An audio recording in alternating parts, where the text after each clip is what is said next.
Greetings, comrades, and welcome to the Rad Gaming Podcast. I'm Pescador, and in this episode of the podcast, we talk to Midnight Run. We talk about how the Epic Game Store's push for exclusivity is a great opportunity, yet poses some big threats, a live stream date set for Cyberpunk 2077, The Last of Us Part 2 trailer reveal, and Disney bringing back and upgrading some of its classic games, such as Aladdin and Lion King. This episode of the podcast is sponsored by Fury. That's right, they are the lifestyle, they are the fashion brand, they are Fury. You can get all their merch at centofiori.com. That is CENTO-FIORI.com. Add the Rad Gaming Podcast as part of Big Heads Media. Now on to the podcast.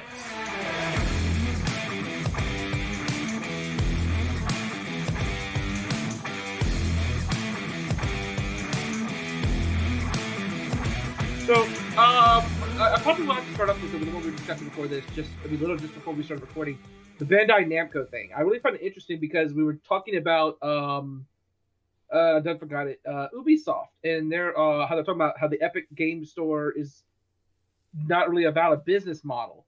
Yeah. Yet now you have Bandai Namco's head of Bandai Namco Europe. I'm going to make sure I read it correctly. Vice President for Marketing Digital Content, coming out and saying that he sees Epic Game Store as a threat and an opportunity. And basically, I do agree with him on one thing, though, is that this isn't about platform. It's PC.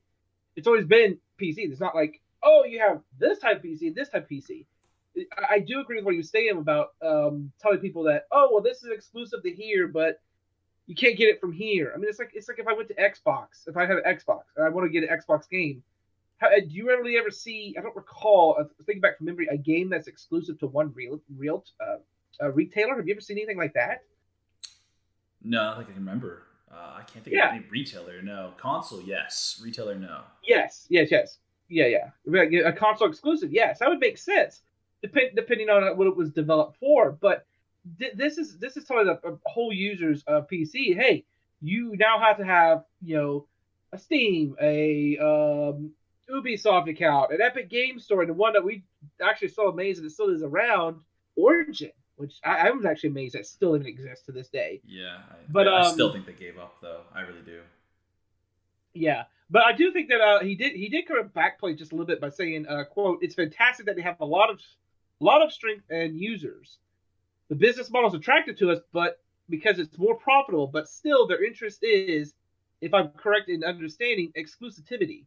And this is not our vision. I think it takes a lot to say, hey, you know what? Our focus is on the customer, not about just trying to stuff money in our pockets, which I think that's the problem you see with companies like EA and things. It's not about the fans or the consumers anymore. It's about, hey, how many more microtransactions can we shove in? Exactly. Kind of like Fortnite and other games that do with microtransactions. That's all they do is try to get money into their pockets by. Well, I think it's a little bit different. Now, I mean, I have no problem with microtransactions in the style like Fortnite does it. And the reason for it, though, is that it's giving you no advantage. It's just cosmetic crap. Yeah, of course. I have no problem. It's not with that. Pay to win. Yeah, exactly. It's at the same time, though, they do give you option, even in the free pack, to actually earn actual in-game credits for it. Granted, not a whole lot, but you still could technically get free crap. Yeah.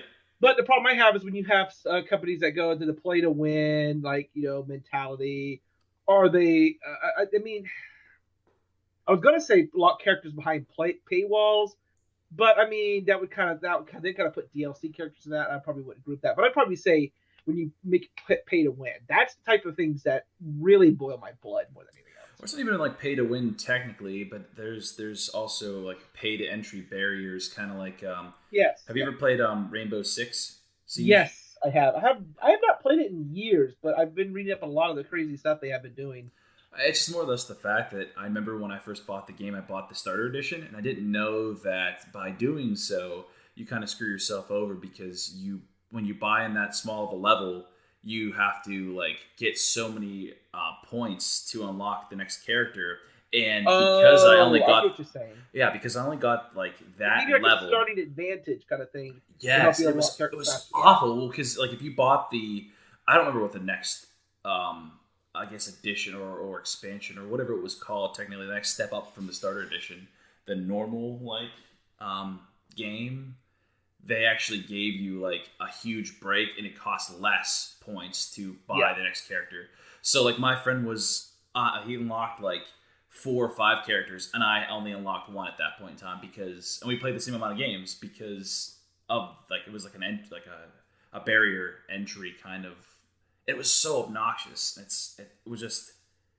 It's sad to say that people still do, and companies still do that, but they do. I mean, they try to do that. But it's awesome that someone's actually taking the initiative to say, "Hey, this is in our vision. We want to do it for the customers." Yeah, exactly. Let me turn the studio lights on. I totally forgot about that. It explains why I was sitting there going, I look kind of darker than usual. But yeah, I think it does take. I think it does take. It shows a company's direction when they're saying, you know what, screw what they think, screw what that, because we're focused on the customers. Kind of like what Sega went through. Is kind of going through. They're in such a bad financial mess that they're kind of taking. They kind of went to the mentality of, you know what, Kotaku, you other reviewers, screw you. What do you guys want? What do you want them to spend money on? Okay, fine, we'll make it.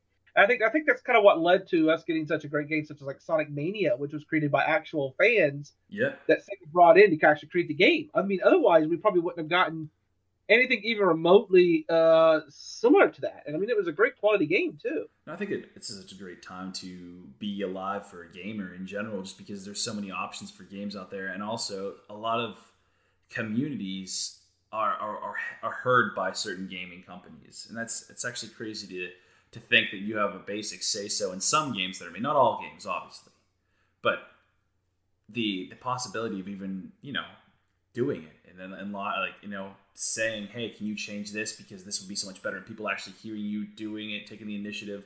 I mean, it depends if they actually listen. Sometimes, like I know Fortnite, everyone was wanting to get rid of mechs for a while, and they're like, let's just nerf something else. Yeah, I mean, in their case, they're kind of in an interesting situation, and I kind of understand it. They're trying to keep player numbers up, of course. But the problem that you have though is that you get the like MLG pros, the sweats, for example, that come in and go. You make one shot, you bring up the sniper rifle, you miss one shot, hit the toe, and all of a sudden, within half a second, they have the Taj Mahal built. It's that kind of insanity that kind of makes me annoyed at the game because I'm nowhere even near that fast at building it. Yeah. And with the mechs, they were trying to level the playing field. They're trying to give something. Trying to level the playing field, trying to make things a little bit easier for like other players to be able to compete with at this level. But I mean, I think they did kind of get it maybe a little balanced in the end by increasing the health of the mech, but they're reducing the amount of rockets that it can shoot, and also increasing the amount of time that it takes for the rockets to shoot. And then so like I said, it'd be kind of interesting to see how that plays out. But I know a lot of people were upset about them removing removing the turbo build option within the most recent update when they released the Borderlands add-on content to it. Which is all. I'm actually pumped that you talked about the Borderlands character skins. That was pretty cool, and just the area in which that they have the same graphics and same layout as Borderlands. It's pretty awesome to see that. It is gorgeous. Oh yeah, absolutely, and it's so neat to see that in a different game because you don't see that very often.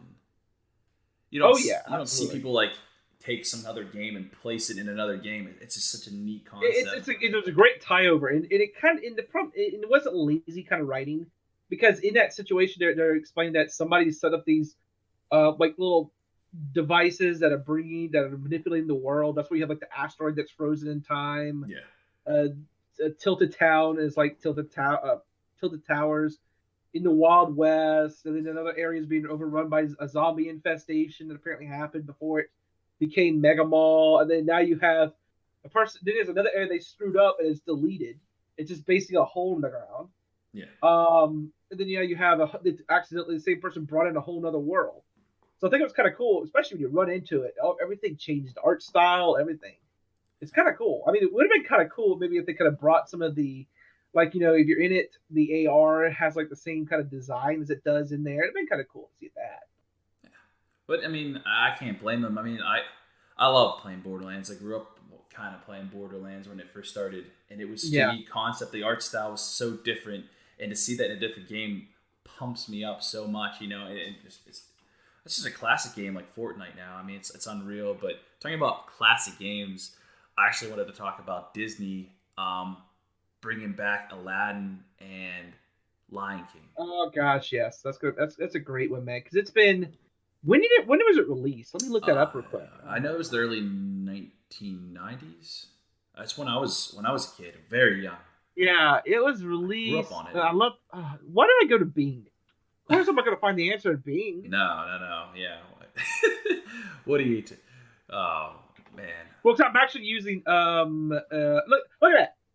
First result, I get the answer, and here I have to sit there and dig through results. 1994 was when it was released. 1990. Jesus. It was released on the SNES, the NES, Game Boy, PC, Sega Mega Drive, or Genesis in America, the Amiga, Master System, and Game Gear. Interesting that they went back and even re-released it for the older system, the Mega Drive, but then at the same time they did release it for the NES. And I'm wondering if they're just doing this because of the movies that were just released recently. And I know the Aladdin wasn't really revered, I guess, for the take that they did on Aladdin. I mean, I haven't seen it yet, I'm not going to lie, but I saw Lion King and it was Let's be cool. honest. Let's be honest. Blue Will Smith. That's enough to turn most people off. Okay, Will Smith is an amazing actor, but you color him blue, everyone's like, oh, it looks like. I think it's the fact that he replaced it Robin Williams. I mean, let's be honest. I mean, he was a great comedian, and there was no replacing him really. No matter who you would have got to fill that role, I think they would have just kind of dropped the ball. Yeah. He has a lot to live up to. Yeah, absolutely. But Lion King, I don't know if you've seen it. The live action role play. The live action. Yeah, right. Oh, I'm thinking way too. I have not seen it yet. It is on one of my things to see. I mean, I got a list of Google Play movies I got set to buy. Some that I haven't bought yet. I got some that I pre-ordered that haven't come out yet. And I got some that I've bought and I haven't even watched yet. I'm so far behind on stuff. It's crazy to think though, because think about it this way. I know that Netflix is pulling off everything that involves Disney because Disney's making their own stream platform. And now that I'm seeing this, I'm wondering if Disney's like really trying to get immersed in that whole stream platform and video game. Like they understand the market and how much they need to what is gaming's like billions of dollars. I mean, why wouldn't Disney try to get a hand in that pot as well? I mean, why not? Yeah. I think that. I mean, the only thing I would see though is that, Disney's going to definitely do this to make more money. I'm surprised they're not. I guess they decided, well, since we already had the game, let's just re-release it.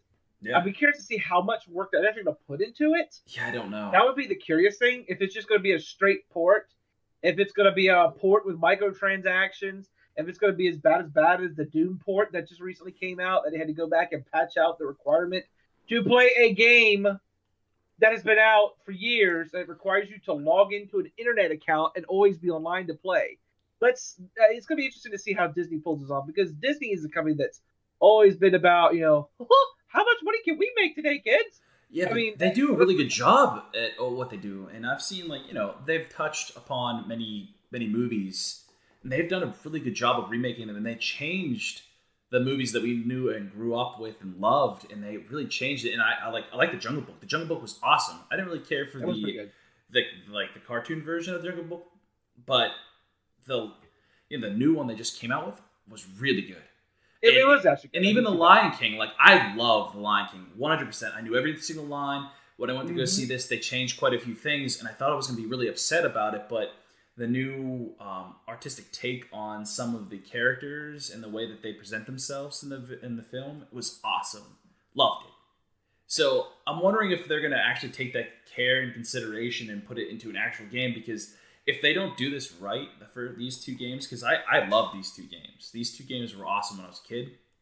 If they don't do them right, I don't know how many people are going to take them seriously as getting into the gaming world and take their games serious when they Yeah, want to. and I mean, like I that. said, I will be curious to see how much work they're going to put into it. Exactly. I mean, they could take the cheap way of just, well, we're just going to update the code so it runs on newer systems. Here you go, kids. Give us money. Or they're actually going to go, you know what? We're updating it. Here's some new sprites. Here's a little bit of bug fixes. Here's a slightly different levels, bonus levels or something. Let's see how far they take it. Will be my kind of mentality. Yeah, I mean, we all know that it's just going to do fancier graphics, but I mean, yeah, I'd love to see if they add something different to it, change it up somehow, and make it a better game or even a longer game. I mean, let's face it, those games back in the day were pretty. As long as we don't get the Chinese knockoff of it, because we had that interesting. Let's see if I can find it here. You were saying something about like some kind of... Yeah, there's actually a game over screen. Yeah. Here we go.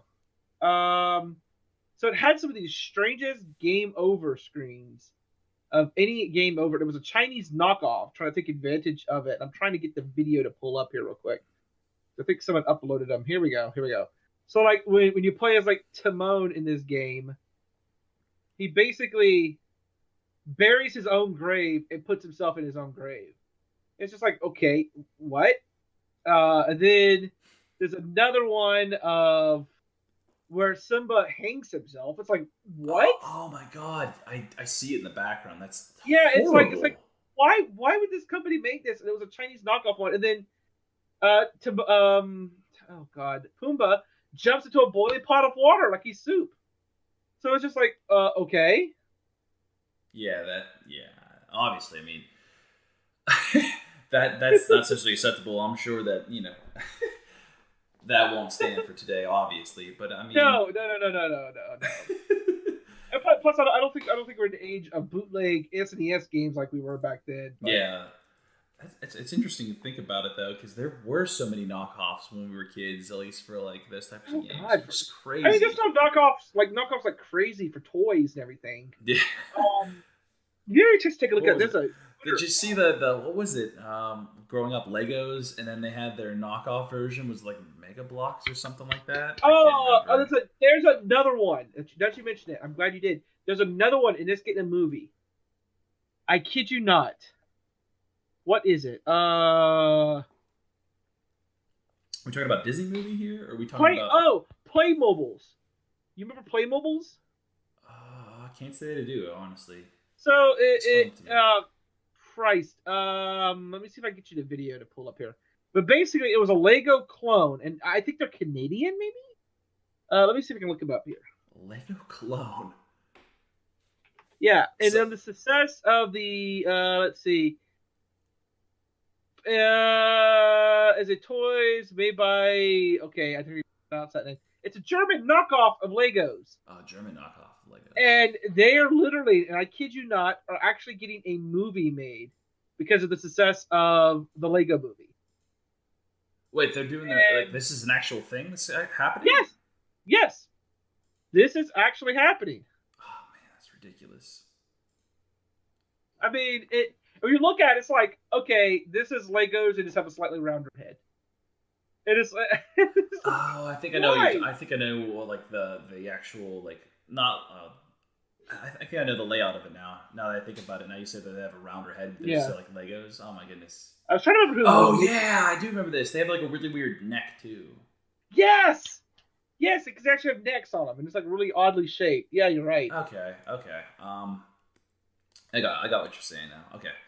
It's really strange to think that something like that can actually come out still, but it is what it is. But I am excited about the fact that I don't know if you're excited about Cyberpunk 2077, but I am extremely pumped about Cyberpunk 2077. I can't say 2077. Yes. I'm absolutely excited about that one. That's gonna be a good game. So you know about the live stream that's happening, right? Yes, that's happening on Twitch and Mixer on the August 30th. August 30th, coming up around the corner. Yes, which I'm super pumped. So it's taking place at 11 a.m. Pacific time, I believe. Mm-hmm. And they're going to go over some of the things in the actual gameplay of it. And I'm excited about it because it kind of gives us a better understanding, because they're going to do some interviews with the developers. They're going to go over the map a little bit. They're going to go over some of their, or one of their districts. But dude, I am super pumped about this game. It looks awesome. It looks really good. You know what's sweet is the fact that like people are starting to utilize streaming and showcasing video games, because I know they did that with Apex Legends. Like I was super pumped about that. I remember like let's just be honest right here. I was like, at work and I remember like the live like stream picking up, and I'm like, oh yes, I'm so ready for this. And I sat there and waited for it. And when it finally went live, I was super pumped, and I got to see everyone else's excitement in the chat just going crazy. And I love that. Now that's something like I hope that comes with big titles now, is like a live stream to kind of showcase their game. Yeah, I think the only thing you do have to be careful of, Borderlands 3. I'm trying to remember I can't remember the story exactly how it goes. But apparently they had a lot of content uploaded under dev accounts on Twitch, and a person was able to find the dev accounts because they accidentally leaked a screenshot with it on it. Oh, of course. And then he went and started looking at the video demands and started reporting it on his YouTube channel. Oh, it got to the point, I don't know if you heard about it, to where and let me get I'm trying to remember who reported. I remember Jeremy from the Quartering was the first one to report it after it happened. But the 2K Games sent private investigators to his house to question him on it. Which is like, wait, what? I'm sure he was let go, right? No, the guy? Yeah. He didn't. No. He didn't. He didn't break any. He didn't work for them. He was just a YouTuber that just happened to. He just happened to notice that on one of the videos they made public, they actually leaked one of their Twitch account names. So he went, looked at that Twitch account. Oh, sure enough, here's VODs, and he just started uploading them and reporting on them. Oh, I thought you said it was the developer that was uploading them and reporting them. No. Jeez, man, They actually sent private investigators to his home to question him on it. And the last I heard from the Quartering, they also did admit the reason they did it is they wanted to scare him into stop reporting on Borderlands 3. But the last thing I did is that they claimed it was necessary actions to do. The last thing I heard is that they then issued 68 copyright claims to YouTube to get his channel shut down. Oh, wow. I don't know if that was reversed or... Ooh, I don't know. That's what I'm trying to see. That's rough. I mean, but I can understand why where their frustration is with him just doing that. But no offense, that was their fault. They slipped up. It was their fault, yes. I mean, they made that information out there, and some guy took advantage of seeing it on it and just looking up the Twitch name. I mean, it's not his fault. He was doing, what an intelligent individual would do at that point in time, having that information. I probably would have done the same thing. And to this date, he had 142,000 subscribers. His name was Submato. And his YouTube channel was completely shut down. And 2K Games has not said anything else after that.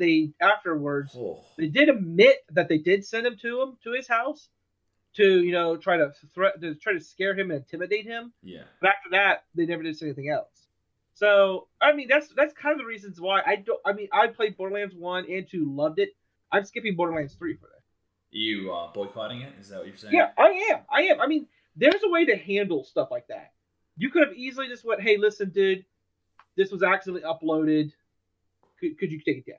Or you could have just said, hey, you know what? These were actually uploaded, and they control how it was done and fix your own policies. Yeah. But to intentionally send someone out to someone's house to intimidate them, and then going and destroying his livelihood, no, that makes you a dick. and that's right. And guess what? 2K Games, Gearbox Software, you're a dick. So sue me. Hey, they might send people to your house. Do it. No, but I mean, even Jeremy from the Quartering said, "Listen, send me the videos. I'll put them up on my channel. Let them come after me."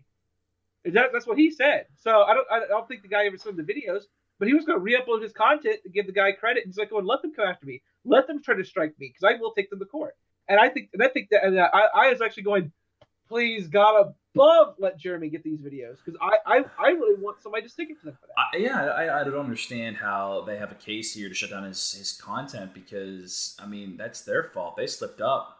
I mean, it just blows me away that they would go to that extent to have someone's YouTube shut down. But then again, I understand that they're really trying to build the hype of this game up and they're making sure that the content doesn't get out. And unfortunately, it got out. But like I said, it's not that guy's fault. He did a great job. No. And I want to say there was another thing they were doing recently that had some people upset. I'm trying to remember. Sure my mind. Oh, it has to do with Yeah.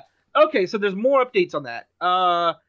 Let's see, Borderlands admits creator. They said so they had used the private investigators to start investigating this guy for 10 months. For 10 months, Jesus. Yes, and they gave him 63 copyright claims to make sure his channels was shut down. And then the other thing too is that there's a character in something to do with a robot character, and people were misgendering the robot apparently because I'm guessing it has a gender in the game, and people were not referring to it as a human being or with a gender or something like that, and they were banning people for that. They were actually banning them for using the wrong gender of a robot?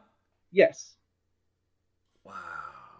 Okay. So I mean, even if there's a character, like an actual character in the game, like a human being or something like that, I mean, yeah, I could go, okay, yeah, we could go that way. But I mean, it's a non-existent character and it's a robot. Get over yourself. Whatever.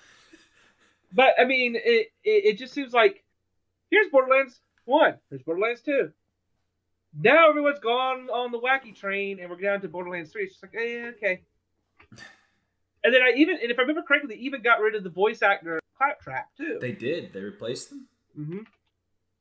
Oh man, that's super sad because Claptrap was one of my favorite characters in Borderlands, and it was just super enjoyable.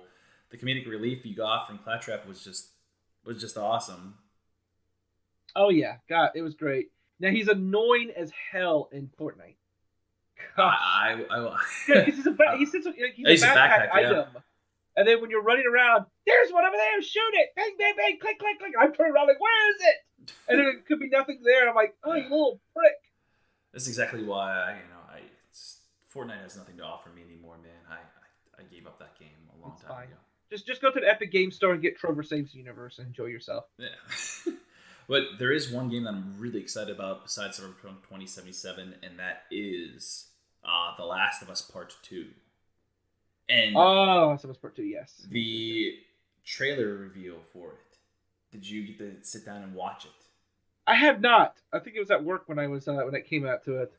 But it was okay. So it starts out in an extremely laid back setting. They're having a dance, and basically it goes into the gameplay, and it is seriously awesome. I mean, I'm super pumped about it just because the fact that they go into Ellie, and she's basically in a forest and she's hunting down these like trying to escape from these individuals, kind of sneak around, and the way in which that they're hunting for her during this trailer was awesome. She hides underneath the car. They try to grab her. She executes a few people. It just the flow of the game and the way it looks and the way that you interact with the environment now compared to the old Last of Us, just the graphics just blow me away. And then the fact that in the trailer they kind of reveal the fact that she's in I guess an old store that's busted up, and they're searching for her, and she slips a few people, they don't see her. She goes to this dead body that's in the same area as her, picks out an arrow from that person's body, and then uses it to shoot another individual in the trailer, which is awesome. Yeah, that is so cool, and just to see it actually come to life, and the way in which that she moves in between scenes and stuff. You can she shimmies her body in between little, I guess. Yeah, I'm actually watching it now. The only problem is that for some reason I can't toss up in the back monitors because it's age restricted, so it makes it more of a pain in the butt to show anything. Yeah. But yeah, I'm looking at it now. It actually does look really good graphics wise too. So I'll be curious to see if these are the pre-alpha graphics or the actual beta graphics. Yeah, I'm not sure because they don't really specify that in general, but just the graphics in general they're outstanding. Yeah, they're absolutely stunning. Yeah. Yeah, that makes me wonder: is this RTX on or RTX off? RTX on for sure. It has to be. It has to be. It's so beautiful, though. And plus, those RTX on things are blow me away the way those things look, man. I'll be honest with you. Yeah, that would have been like just the way that she pulls off executions on NPCs. That it's just unreal. I've never seen it in a game, and just the detail in it, even when she's doing it. Because usually, you do cutscenes, they're usually more gorgeous than the actual gameplay. But it seems like they're intertwined and they're very tough to tell what's what, and it makes the game for the gameplay you get so much more immersed in it. That's what I'm so excited about because I love the story of the first Last of Us. It was awesome. So I mean I'm babbling on about it, but I'm really excited for this game. I can tell. I mean I don't have a PlayStation, so maybe one of the one games that make me break down and buy one. Dude, and that's what happened to me, honestly. It was the fact that I used to go to my friend's house, and he's like, dude, just play this game, Last of Us. And I wasn't really big on PS4s, or actually it was PS3 at the time. And he's like, just play it. And I was like, all right, I'll play it.